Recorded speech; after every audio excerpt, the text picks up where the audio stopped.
Vakratunda Mahakaya Koti Surya Samaprabha Nirvighanam Kuru Me Deva Sarva Karyeshu Sarvada.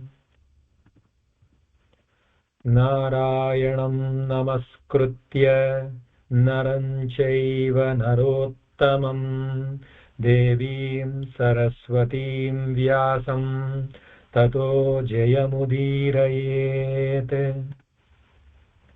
Gurur Brahma Gurur Vishnu Gurur Devo Maheshwarah Guru Sakshat Parabrahma Tasmai Shri Gurave Namaha. Please repeat this one after me. Om Sahana Bhavatu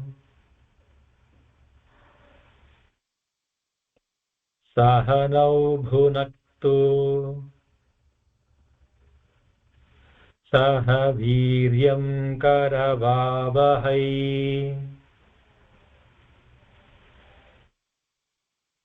तेजस्विनावधीतमस्तु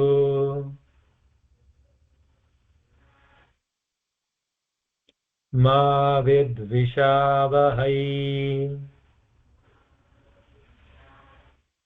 ॐ शान्ति शान्ति शान्तिः.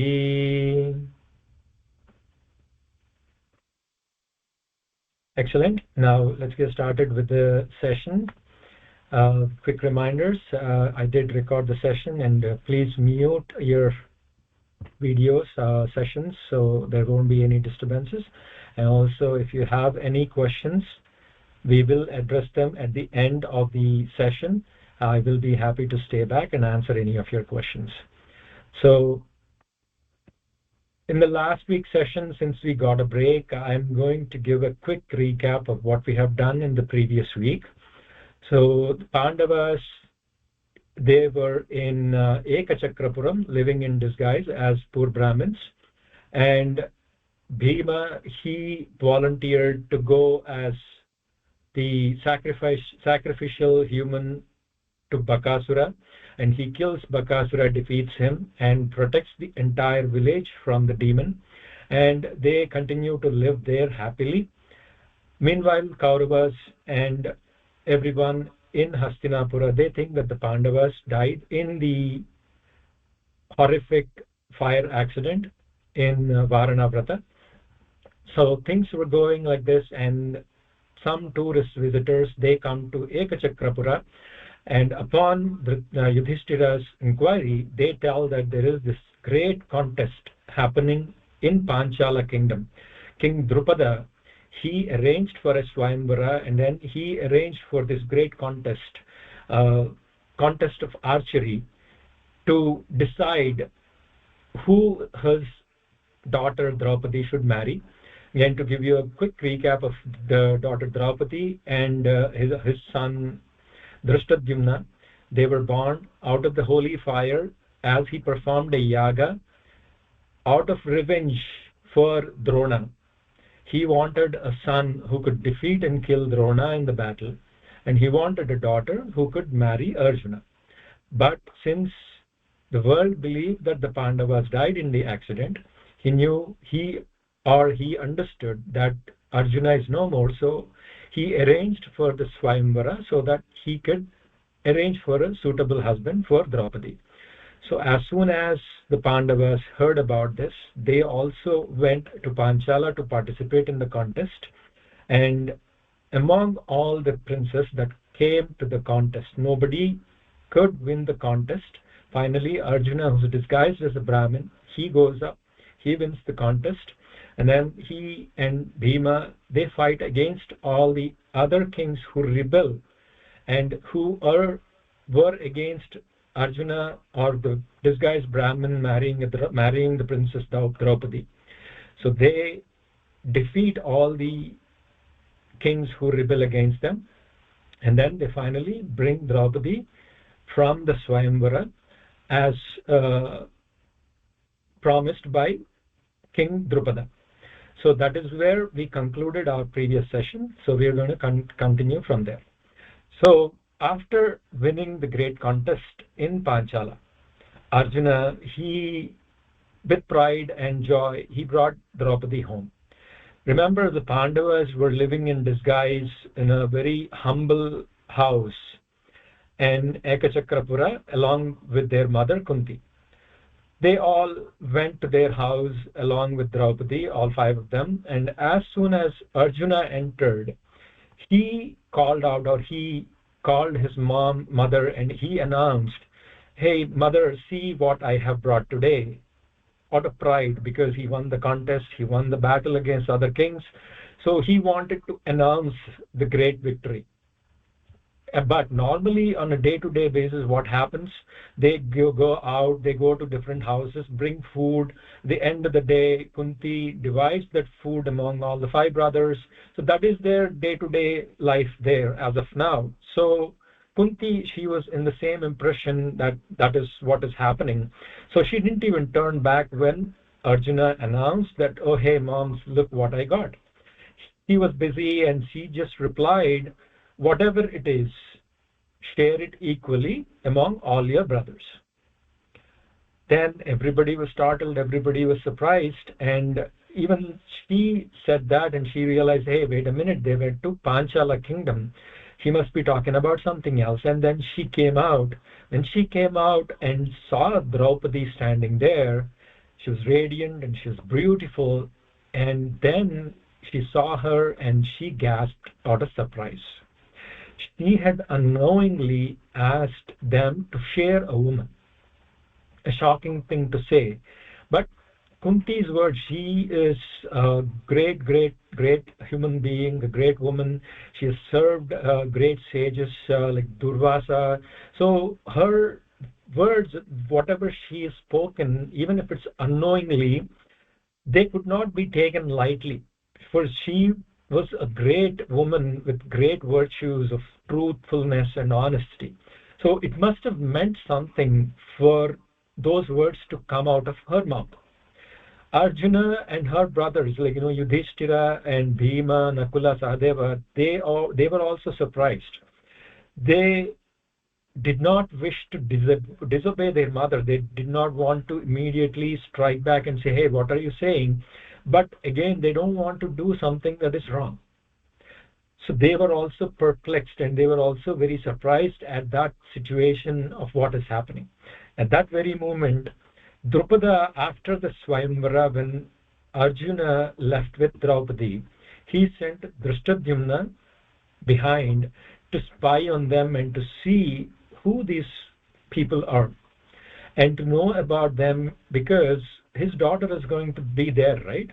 So Drishtadyumna, he followed them behind and he came to their house. He was waiting outside and he was hiding. He was trying to listen to what was happening, but he could not understand anything. It was puzzled. The conversation between Kunti and the brothers, the conversation among the brothers after this particular shocking incident, everything seemed very puzzling for Drishtadyumna. He couldn't understand anything because they were talking in a language that could be construed as conversation between great warriors, that could be construed as conversation between Brahmins talking about scriptures, talking about Vedas, and that could be construed like they were kings of some place. So he didn't understand what exactly was happening. So he went back and he reported to King Drupada, this is what happened. Sister Draupadi, she went along with them. They went to a very humble house, and I didn't know what happened after that. So King Drupada, he sent a grand invitation to invite everybody, all the five brothers, Kunti and Draupadi, so that he can talk and understand what exactly was happening. He wished to know who they were and where his daughter was going after marriage. So all of them, they arrived at the palace in Panchala kingdom, and then Yudhishthira, even though they were in disguise until then, they didn't reveal to anybody who they were. He has the courtesy to tell Drupada everything because he's asking for his daughter's hand in marriage. So then he sat with Drupada and Drishtadyumna along with brothers and said, "We are the sons of King Pandu, and the one who won the contest by hitting the fish, that is none other than Arjuna."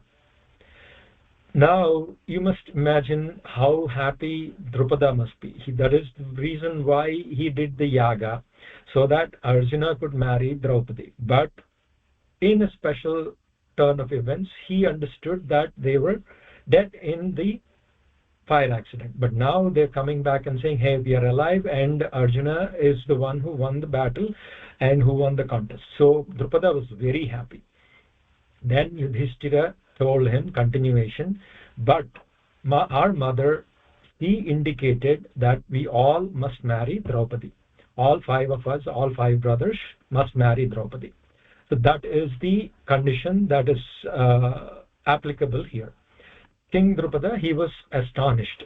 He was like, how can one woman have five husbands? That is not a traditional thing. That is not a ritual. That is not how things are done. He asked, and he was in so much confusion, frustration, anger, everything together. He was giving all kinds of options. If you are the elder one and if you must be married first, Yudhishthira, you marry my daughter. Or if Arjuna wants to marry, let Arjuna marry her. But all five of you marrying Draupadi, that is not a traditional thing to do. And then as they were discussing and as the conversations gotten heated and then very high level conversations, then Vedavyasa, he came to the royal palace. Remember, every time there is a complex situation and every time there is a confusing situation or a troubling situation for the Pandavas, Vedavyasa, he arrives there. And if you think about the family tree, you remember the family tree, right? Vedavyasa blessed Ambika and Ambalika to give birth to Dhritarashtra and Pandu. Dhritarashtra gave birth to Kauravas and Pandu gave birth to Pandavas. So Kauravas are also his grandsons. Duryodhana and his brothers Dushaladi, they are also his grandsons, and Pandavas are also Vyasa's grandsons. But you will never see Vyasa going to Duryodhana or Kauravas. Maybe one incident you will see in the entire Mahabharata.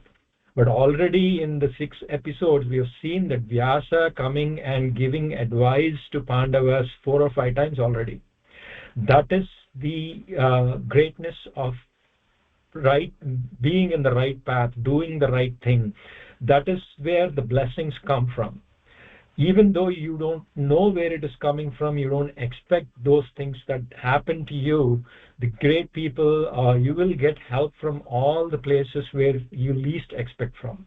That is why Pandavas always they follow the path of dharma, and blessings and help come to them in different ways. It could be Vedavyasa, it could be Bhishma, it could be Vidura, or good advice from somebody, Narada. You will see many of these great people. And Krishna, he always stuck to the side of Pandavas throughout Mahabharata, not because they were cousins only, but also because they stick to the path of dharma. So Vedavyasa, he came and he addressed the king and he explained, O king, this is how it is destined. Draupadi, in her previous life, she prayed to Lord Shiva for a husband, and when Lord Shiva came to bless her and asked what she wanted, in that anxiety, she said, I want husband, I want husband, I want husband 5 times. So Shiva blessed her, saying, so be it, you will have 5 husbands in the next life because you asked 5 times. But that will not be out of tradition, that will not be out of dharma, that will not bring you any bad name or anything wrong on your character, because all those 5 that you're going to marry are the form of gods, and this is destined to happen. So you will be blessed in this special manner to marry the Pandavas in your next life. So that is the boon that she got from Lord Shiva herself, and he gave this direction and destiny for this to happen. So, King Drupada, you have nothing to worry about. This is a direction given by Lord Shiva himself. So, without any question or doubts, give your daughter's hand to all five of them, let them all marry Draupadi. They are all form of one god that came to earth with the blessings of all different gods. So you don't have nothing to worry about. Do the marriage. So Vedavyasa, if he is a visionary who can see future, past, and present, and he can see anything, anywhere, so if he blesses and if he says this is the right direction, Drupada has nothing to worry about. He was very much convinced. He immediately was very happy. He bowed to the sage. All the confusion in his hearts, in their hearts, both Drishtadyumna and Drupada, they all vanished. Then he arranged for the marriage, and the marriage was celebrated with great joy and splendor. The halls of Panchala were filled with music, flowers, laughter. Every king, every subordinate king, all the ministers, all the great sages, they were all invited.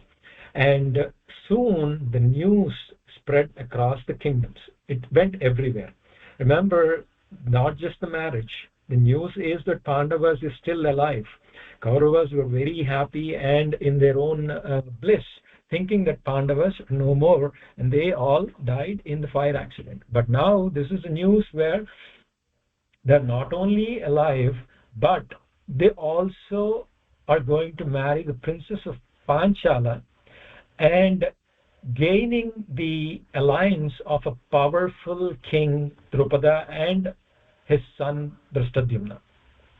So when this news reached Hastinapura, Duryodhana was shaken with jealousy. He was angry, he was jealous, he was frustrated.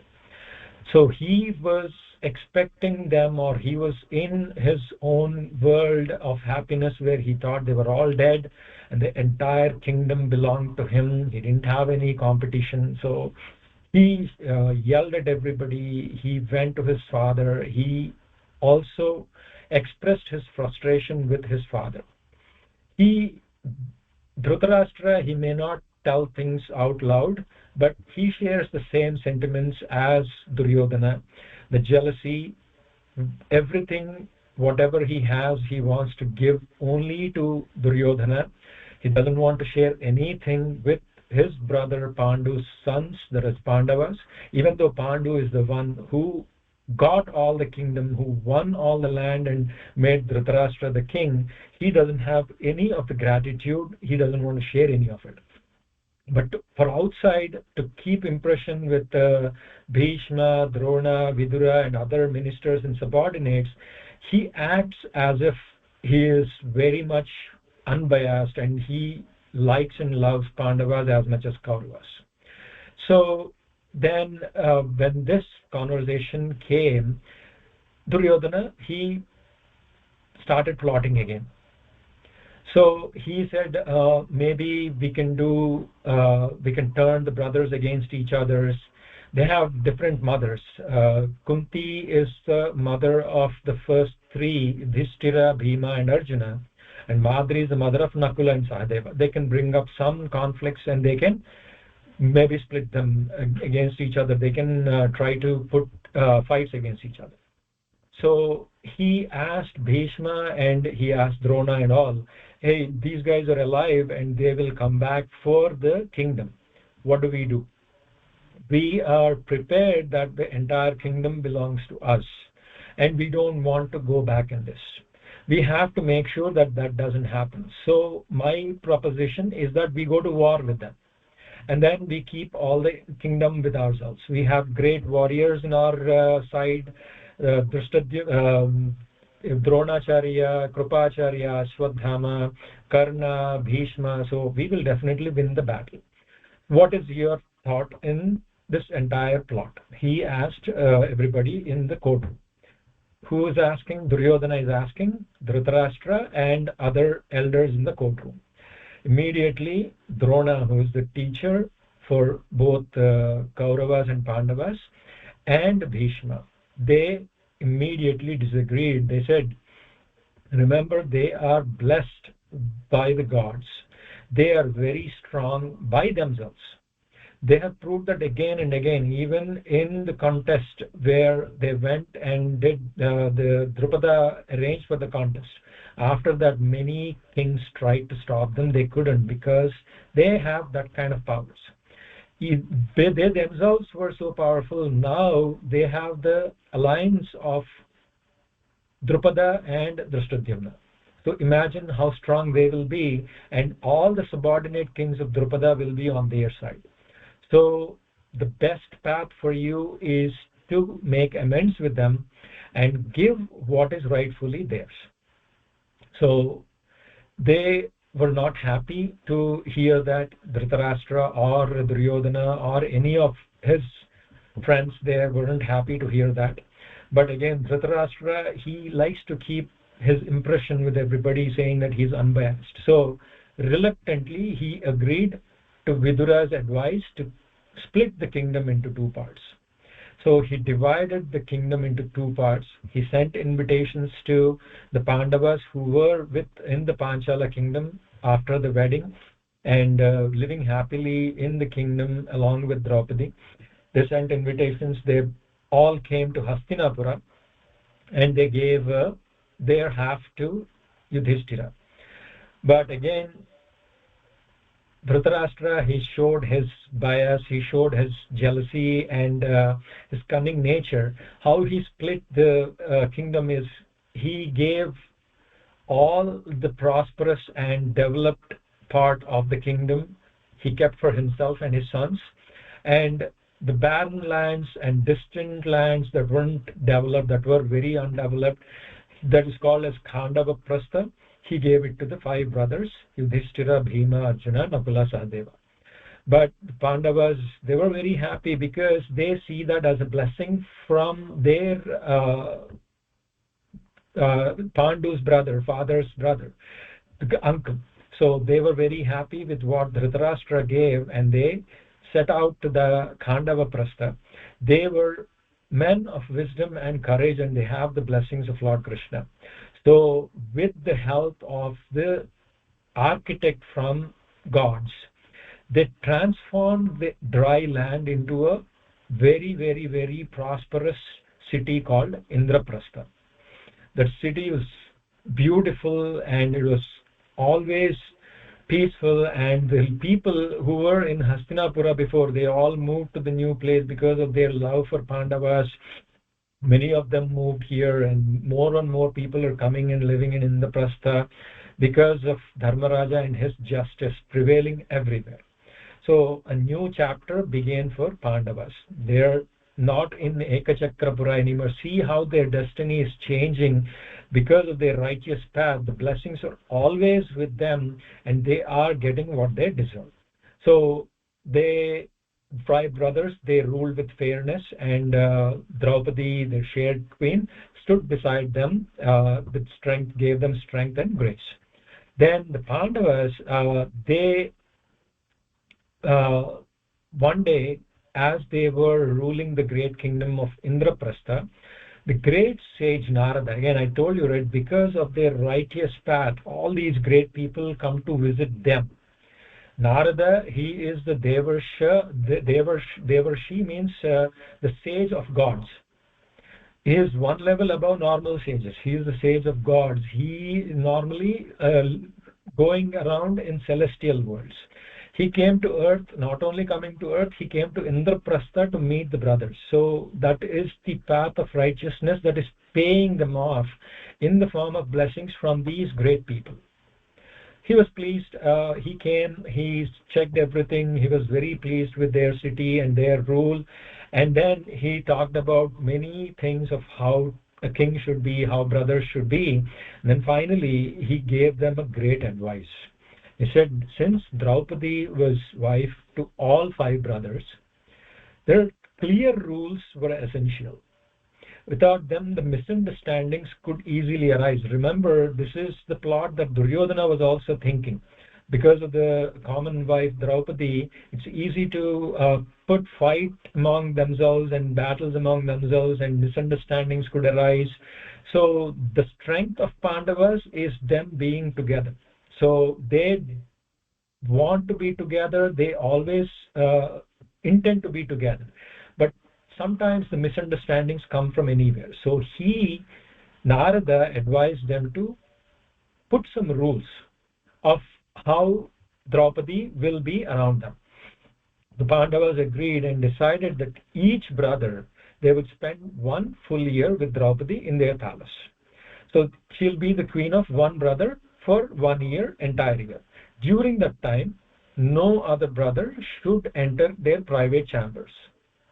If anyone broke this rule, they must go on a 1 year pilgrimage as a punishment for going against that rule.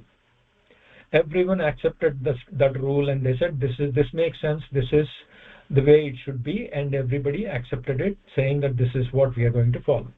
Many months passed by, and that year Draupadi is the queen of Yudhishthira, Dharmaraja. One day a poor Brahmin, he came running to the palace, and Arjuna was right out, and he said his cows had been stolen by thieves, and he begged for help.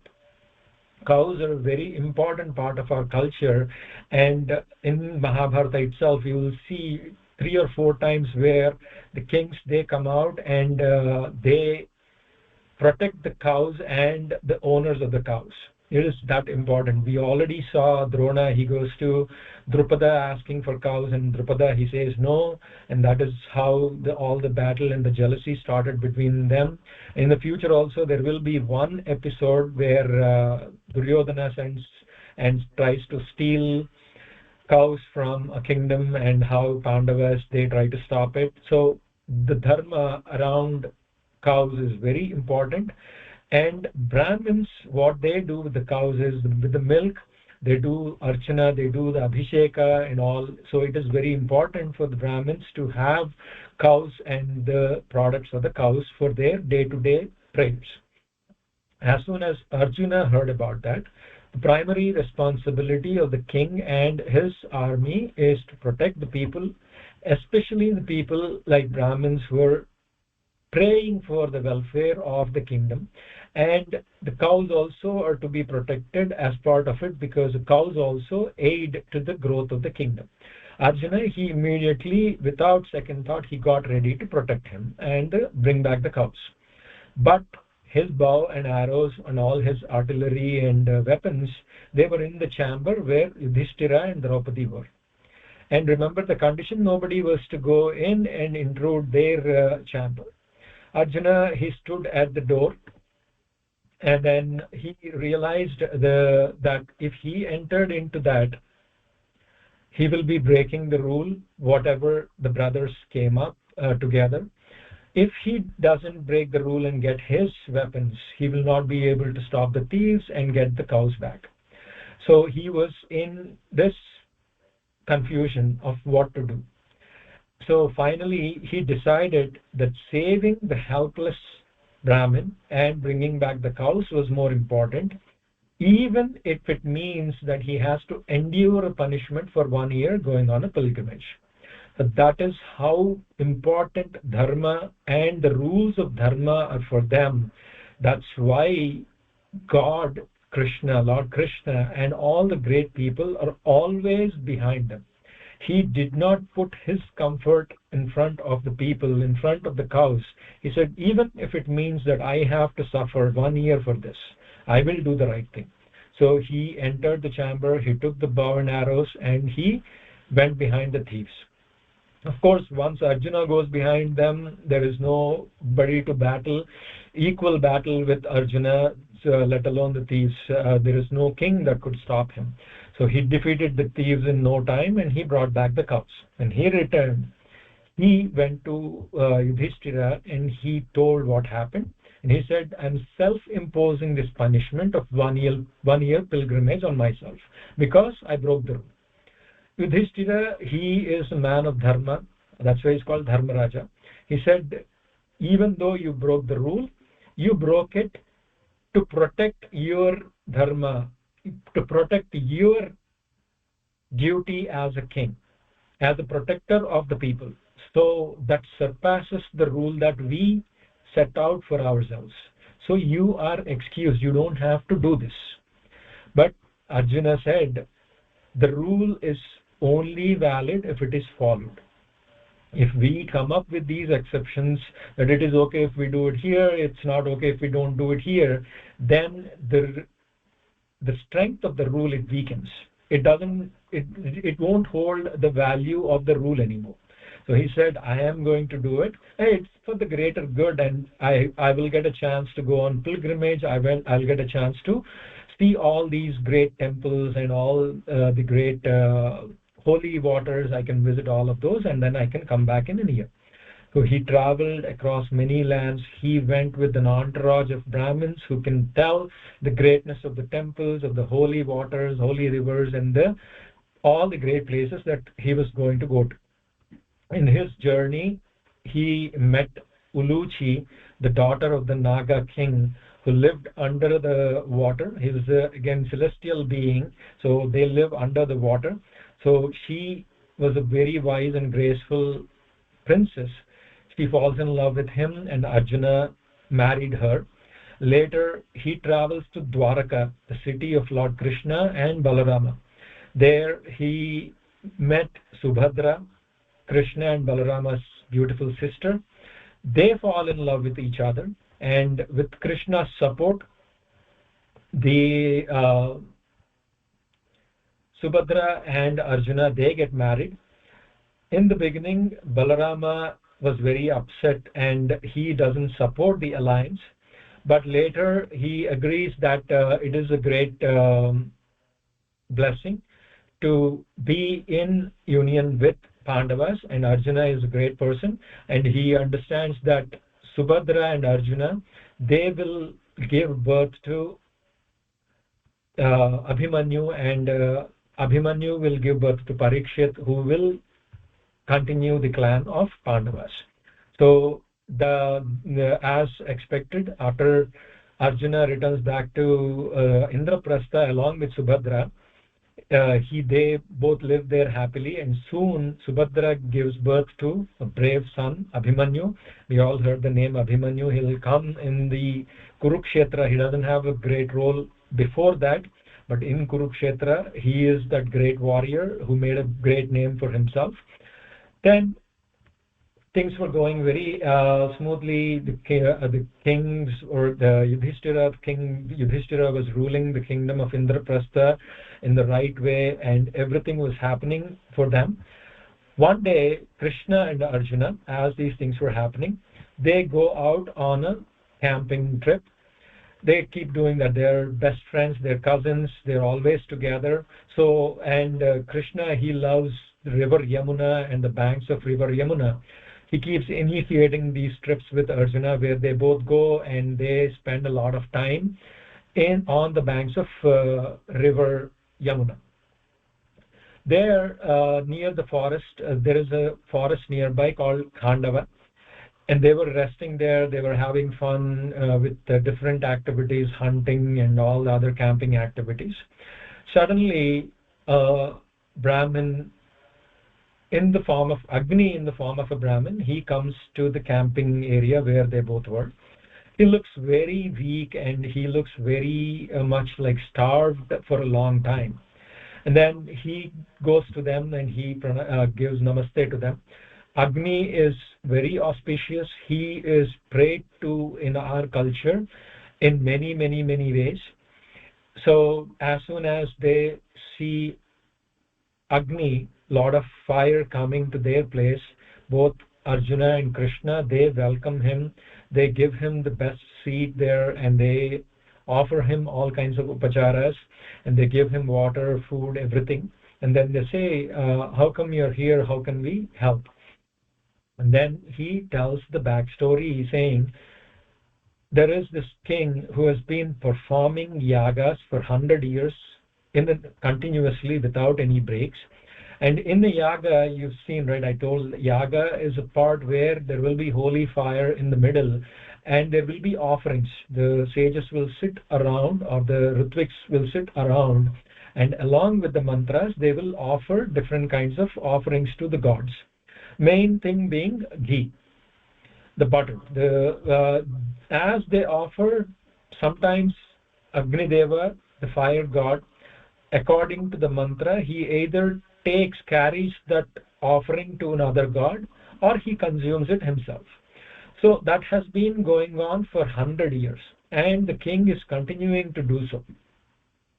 So all that consumption of that ghee for hundreds of years, and he has this horrible stomach pain, and he didn't know what to do. Then he goes to Lord Brahma and says, hey, I have this stomach pain and it's not going away after consuming all this ghee from these sacrifices that have been going on for so long. What do you do? He is the primary physician. Everybody needs any advice, they all go to Lord Brahma. So even Agni Deva, he did the same thing. He went and he asked, what do I do? How do I get rid of this stomach pain? Then he said, Brahma said, there is Khandava forest on earth. It is full of herbs. All the trees and all the plants and everything has herbal value. Go and eat the entire forest and your stomach pain will go away. He kept, from that time he got the advice. He kept trying, he kept coming to the forest and he tried to consume the forest. For Agni Deva, consuming, for you and me, it's putting in a plate and having it through the mouth. But for Agni Deva, it is different.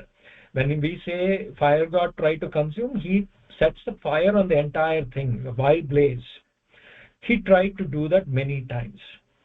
But in the forest, there lived a serpent king named Takshaka. That Takshaka was a very powerful serpent, very powerful snake, and he is a friend of Indra.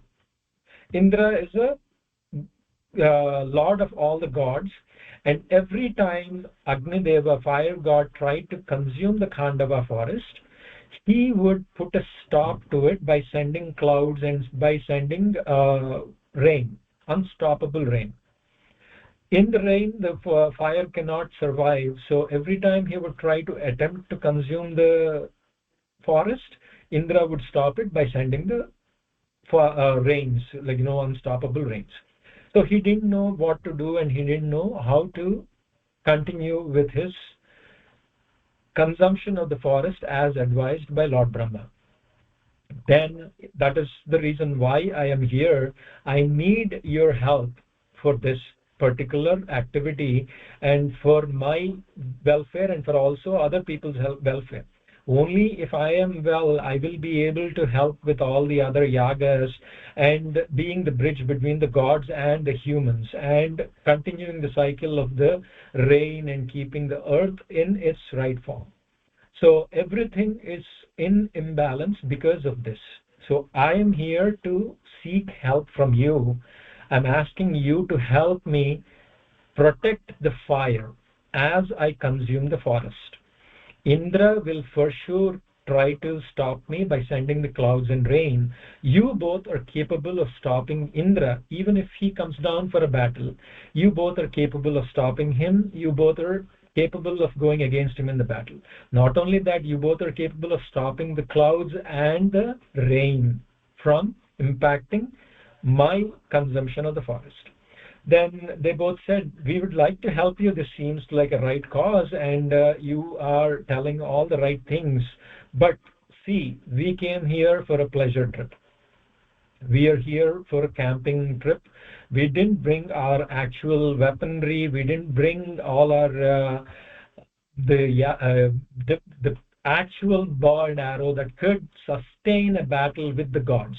I just came with wooden bows and arrows for hunting because we don't need that much weaponry for hunting. Then fire god said, do not worry, that is something that I can take care of. In our culture they say Sriyam Ichet Hutasana. All the riches and prosperity, it comes from the fire god. How we respect the fire god, how we pray to fire god, in return he gives the riches.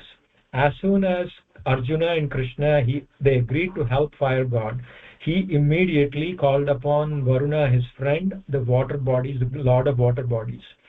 He has this amazing bow named Gandiva. He asked Varuna to give the Gandiva and 2 quivers that will give endless arrows. So every time Arjuna, he doesn't have to refill them, he doesn't have to ask his people to keep putting arrows in it. Those are blessed by gods to always be full.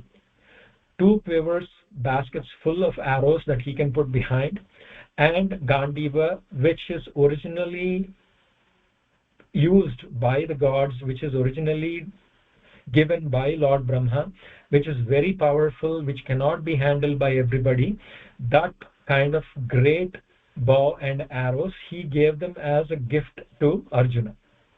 And then he turned to Krishna and he gave a Sudarshana Chakra, shining, very bright, brilliant, sharp Sudarshana Chakra to Lord Krishna. Again, we can think Agni, the fire god, giving to Krishna. It's not like Krishna didn't have it already, but to go along with the situation, he brought the Sudarshana Chakra and gave it to Lord Krishna. And they said he gave other swords, other weapons to battle, and gave them nice chariots and charioteers so that they can be in equal position with Indra if there is a battle that comes through. So they were very happy with all the weapons that they got, and they said, hey, we are ready. That is all we needed to handle Indra or anything that comes in our way. Then immediately they said, okay, you go do your thing, set a fire in the forest and then spread it all across the forest, and we will see to that it will not be stopped. They stood there guarding that fire, and fire god, he started doing his thing. Soon the forest was set ablaze. It started spreading across from all the sides. He went around and he started coming to the middle so that there is no escape path. And within few minutes, Indra, he got the message from his attendants or from his servants that fire god, he is trying to burn the Khandava forest again, and that his friend Takshaka is in trouble again. Immediately Indra, he's used to this drill, right? He immediately sent like powerful clouds and he said, hey, keep pouring until it stops. But Arjuna, what he did, as soon as he saw the clouds, he released countless number of arrows, and he built a wall. He built like a ceiling above the entire forest, both perpendicularly, both sides, perpendicularly, vertically, and in the 90 degrees angles. The arrows went and it made a ceiling above the entire forest. And as soon as the rain fell on that ceiling, it drained down outside the forest. So not even one drop of rain is falling and stopping the fire. It went on, and Indra, he realized that the fire is not stopping and the rain is falling outside the forest. He immediately realized that his friend is in trouble, Takshaka is in trouble. So he came down with his armies, and a battle ensued between Indra and Arjuna. They fought for a long time. They both are equally powerful. And remember, Arjuna was born with Indra's blessings. So they are very equal in strength and power. So after a while, most of the forest has been eaten up by the fire god. The animals inside it, all the birds, and everything got consumed in the wildfire. And then Brahma, he came and he told Indra, this is not a battle you are going to win. Look who you are up against. It is Krishna and Arjuna. There is no way you are going to win this battle.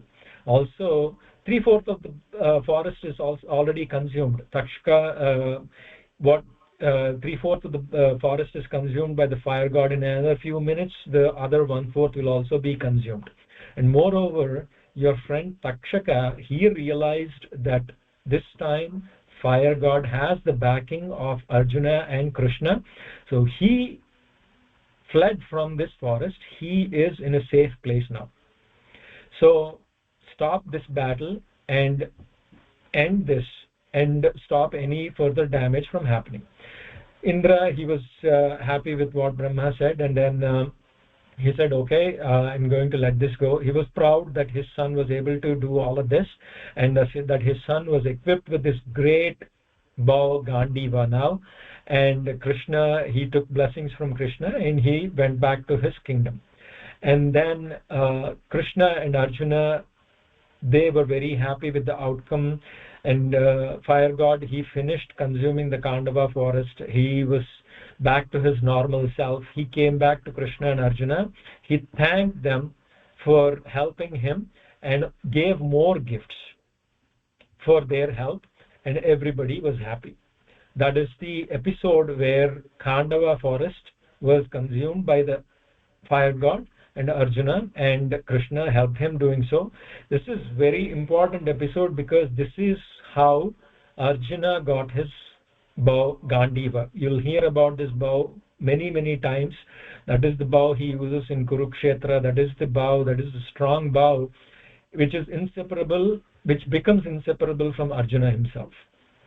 So with that, we will conclude the story part of the today's episode. We are about 10:47. Maybe we can do a little bit more. That way we can complete the Adi Parva. And the other episode that I have for traditions, I can do it next week. Okay, so let's continue with the story part itself, and the tradition episode I'm going to continue it next week. Then they all came back, and after the great war of the Khandava forest, Krishna and Arjuna, they, in the consumption, they saved a very special being named Maya. He is the great architect, and he has demon background too, Rakshasa background too, so he has magical powers. So he agreed, Krishna asked him to build a great courtroom, a palace for Pandavas in Indraprastha. So he agreed to do that, and he said, I'm going to put so many wonders in this that nobody can even imagine. Maya, he was very grateful for his life and for Arjuna saving his life during the Khandava Dahanam. So he promised to create that great extraordinary palace for Pandavas. In no time, with all his powers and his skills, he built a magnificent palace in Indraprastha called Mayasabha. It is named after him because he created it. The halls were beautiful, extravagant, and they were filled with magical illusions. The floors, some places they looked like water, some places they looked invincible, some places they looked like mirrors. Everything was an extravagant, beautiful sculptural things embedded in the entire palace. So it is beautiful palace, never seen before on earth, and nobody, even the Kauravas, did not possess that kind of extravagant palace. He was very Maya, he was very grateful for Pandava's help in sparing his life. So he gave weapons to Arjuna and Bhima. See how they're getting equipped with new things. Because of their righteous nature, they're getting blessings from various places. The fire god, he came, he gave them the weapons that they would need in the future. Now Maya, he is coming, he is giving them all these great weapons. Then once the palace is done and it is ready, Krishna said, he went to Yudhishthira, he advised that perform the Rajasuya Yaga and hold a great opening ceremony for this sabha or for this palace that will announce you as the great emperor for this entire world. What happens in the Rajasuya Yaga is that is a grand sacrifice that would mean that he is the emperor for over all the kings. The Pandavas liked the idea, but they were worried about, in this contest they would not go near Kauravas, of course, because Kauravas they treat as allies. Same thing with Drupada. They would go around with other places and they would announce themselves as the emperors, and the kings there, they should either battle with them to prove that they are stronger than Pandavas or agree that Dharmaraja is the emperor. So all other kings, they would agree, and some kings they won't even try because they are equals to Pandavas. But they were worried about this one king, the king Jarasandha of Magadha. Without his support, the Rajasuya Yaga could not succeed. But they know that he would never support. He is very, very, very strong. Jarasandha's backstory is very unusual. His father, King Brihadratha, he had no children in the beginning. Then he went and he serviced a sage and he asked for his blessings. So the sage, he gave him a fruit, telling him that it would bless him with a child. The king, what he did is he didn't ask the rules of how the fruit should be consumed and who it should be given to. He thought it is a fruit of prasad given by the sage. He divided it into two parts and gave it to both his wives.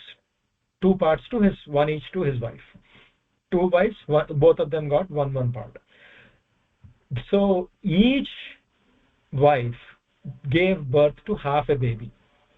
So that fruit was to be consumed completely by one person. Instead, the king went ahead and divided it into two parts. Since each wife consumed only half of the fruit, they gave birth to half a baby. They were horrified to look at the baby. Half a baby, it was not a very pleasant sight to watch, and the king was embarrassed, the queens were embarrassed. They were horrified. They immediately took the halves of the baby and they left them in the forest. A demoness named Jarasandha, the demoness named Jara found the two pieces, joined the two halves together and made a full baby out of it.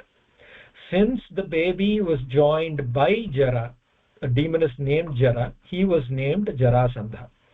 The demoness raised him and gave him superpowers, special powers with her own magical powers, and from childhood he grew into a warrior of immense strength. And also he developed some of these demon qualities, where he has his anger, he has his jealousy, he doesn't have the kindness that a good king would need. So he would tear apart enemies with his bare hands, and his army was vast by the time he grew up and he became the king. And all the kings they feared him. He went around conquering all the kingdoms. He made all those kings prisoners, and he did all kinds of nasty stuff. Krishna explained all of this, and then he said, Jarasandha is the tough nut to crack. So we need a plan to battle Jarasandha and to defeat him, because he would never agree to this Rajasuya Yaga. He would never agree that you are the emperor. So the three Bhima, Arjuna and Krishna, they disguised themselves as Brahmins and they went to Jarasandha, and as soon as they went to his kingdom, he asked, what do you want? Why are you here? I'm ready to give you anything that you may want, thinking that they are Brahmins. Then they said, we want battle. So pick one of us and do a wrestling battle with one of us, and then that is what we want. We are the Princess Bhima and Arjuna, and he is Lord Krishna. So you can pick anybody you want. Jarasandha, he picked Bhima because he has heard great things about Bhima and how Bhima has defeated great warriors before. So he wanted to battle him. So he picked Bhima for a dual wrestling battle. And then great battle ensued between Bhima and Jarasandha. For days they wrestled, and wrestled. They threw stuff at each other. They fell on each other. They threw each other out of places. And then without rest, they fought for days. Both were equally strong and neither of them gave up. Then the ground shook under their blows and the people watched in surprise. Krishna, he knew Jarasandha's secret, that it is not easy to win a battle against him, and he would not die just with punches or just with weapons. Since he was born in two halves, only way he could die is if his body was torn into two parts. Krishna, he signaled Bhima to split him and to tear him apart into two pieces. Then Bhima finally, after days of battle, he lifted Jarasandha, he twisted him around, and he tore him into two pieces to make sure that they would never join again. Then he threw those pieces far away. In Jarasandha, he was finally defeated, and he was thrown out of his palace, and all the kings that he imprisoned, they were all released. And automatically what happened, those princes or kings, they got their kingdoms back. They also got possession of Jarasandha's kingdom, and all of them agreed to be subordinates of Yudhishthira, making the Rajasuya Yaga more and more easier to complete. With Jarasandha gone, the kings were free, and everybody agreed to the proposal of the Rajasuya Yaga. And later Arjuna, along with Nakula and Sahadeva, he traveled to the other parts of the kingdoms where they wanted the kings to become their subordinates. He won the battles as expected, and they all became the subordinates of Yudhishthira, Dharmaraja, agreeing that him to be the emperor. Now Dharmaraja, he was ready to perform the Rajasuya Yaga without any fear, without any hindrances. Pandavas, they invited kings from all over the world, and the sacrifice was carried out with great splendor. Dharmaraja Yudhishthira, he was declared as the emperor, and the Mayasabha was showcased as the center of their glorious empire. The time finally arrived where Dharmaraja had to perform the final rituals of the yaga. In the final rituals, what they needed to do is they needed to announce somebody as the greatest, as the primary of the yaga, and as the primary of the entire thing that they have achieved so far.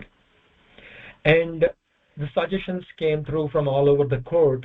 That is the ending of the yaga. They were supposed to honor one person in the assembly as the most distinguished guest. And Nakula and Sahadeva, they immediately rose and they said, Krishna is deserving of such great honor. Reminding Pandavas, they immediately agreed because they all love Krishna and they have great respect for Krishna. So they immediately said, Krishna is well deserving of this honor. He should be the great distinguished honor, and he should be given the rituals of the final ritual where we honor that distinguished guest. Bhishma, he agreed. Drona agreed. Everybody agreed. Yudhishthira, he immediately accepted this proposal with joy, and he has great reverence, great respect for Krishna, right? So he immediately agreed, and he brought Krishna. He made him sit on this grand throne. They made upacharas. They offered flowers. They washed his feet, all the Pandavas, along with Draupadi.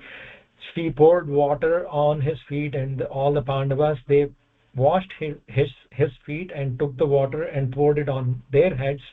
They took sandal paste, they applied it on his feet. Musicians came and they played wonderful music for Krishna. They showed respect. They put garlands they brought garlands from all over the world, and they adorned Krishna with those garlands, and everybody was so happy that Krishna is getting this honor, and everybody was filled with joy. The entire courtroom was filled with joy. Everybody shared the joy except for one person in the assembly, in that courtroom. King Shishupala was also invited. Shishupala is also a cousin of Krishna. Shishupala is Krishna's aunt's son. He is the king of Chedi. When he was very young, he had all kinds of problems during birth, and Krishna, he saved him and he gave path for his birth, and he blessed his mother that he would be alive after the birth, even though he was not supposed to, and he blessed him. His mother was very anxious and sorrowful, and so she asked Krishna for a boon. She said, even when he grows up, if he does any mistakes, forgive him. And Krishna said, I will forgive 100 of his mistakes. First 100 offenses, I will not do anything, I will not say anything.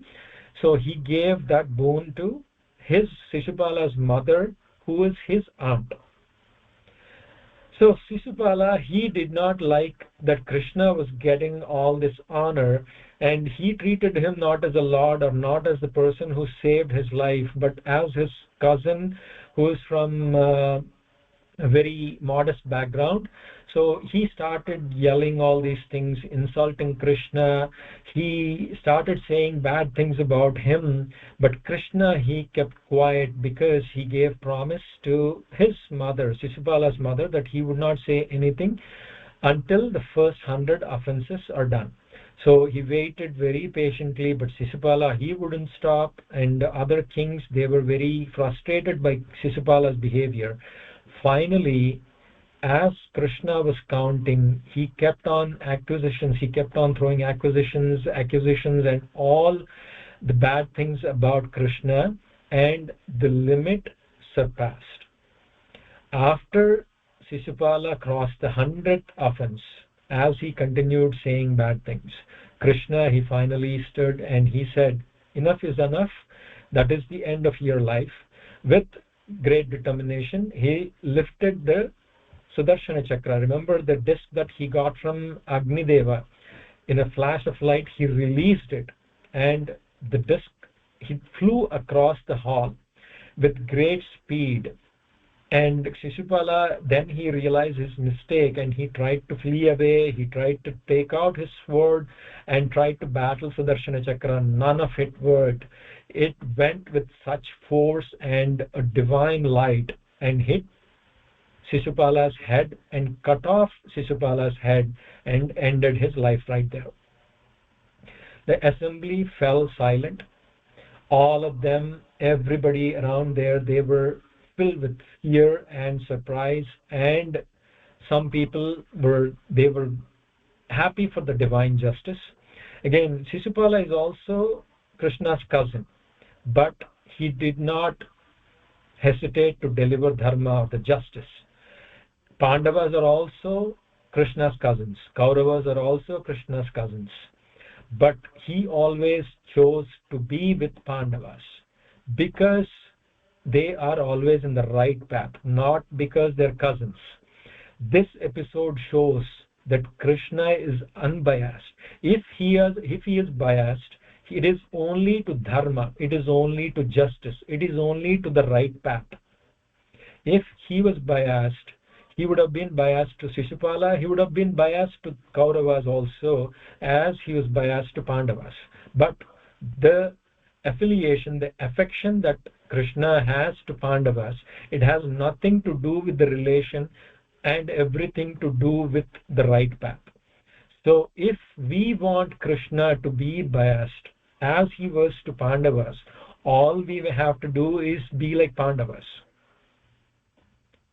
Do the right thing, be in the right path, always be honest, always say the truth, and Krishna will always be with us, protecting us throughout. This episode proves this. This episode of Shishupala, this episode of him being with Pandavas and Pandavas repaying him and showing that gratitude in every step of the way by offering that honor in the Rajasuya Yaga. We also have to offer that greatest honor, whatever we have to offer it to Krishna, saying, this is what you gave and I am offering it back to you with devotion. That is how we can honor him. That is what Yudhishthira did right there. All the kingdoms that he got, it's all blessings of Krishna. All he said is, it's all because of you, we pray to you, we respect you. That's all. That is what we have to do in our day-to-day life, to be in good graces of Krishna and for Krishna to be always blessing us. That's all we have to do. So all the kings, they rose, they got up from their thrones and seats, they offered prayers to Krishna, acknowledging his strength and righteousness. And the Rajasuya Yaga concluded with this great glory and with this great episode where it showcases the strength of Pandavas, and it showcases not just the strength but the divine power of Krishna. With this, the first episode, the Adi Parva, is complete. In our journey, the Adi Parva will be the biggest episode. The next Parvas will be a little smaller. So I think I'm thinking maybe we crossed one third of our journey, or one fourth maybe. So this is a good place to stop this episode and the story. We will start with the next episode in the next week's segment. And last week also we were not able to complete this segment. I'm already 5 minutes past our time, so I'm going to tell this in the next episode for sure, and then we will continue with our story also. The last segment will be the Mangala Sasanam, which will be the best wishes for everybody. We're going to continue with that. मङ्गलाशासनपरैर्मदाचार्यपुरोगमैः सर्वैश्च पूर्वैराचार्यैः सत्कृतायास्तु मङ्गलम् लोकाः समस्ताः सुखिनो भवन्तु ॐ शान्ति शान्ति शान्तिः सर्वं श्रीकृष्णार्पणमस्तु श्रीगुरुभ्यो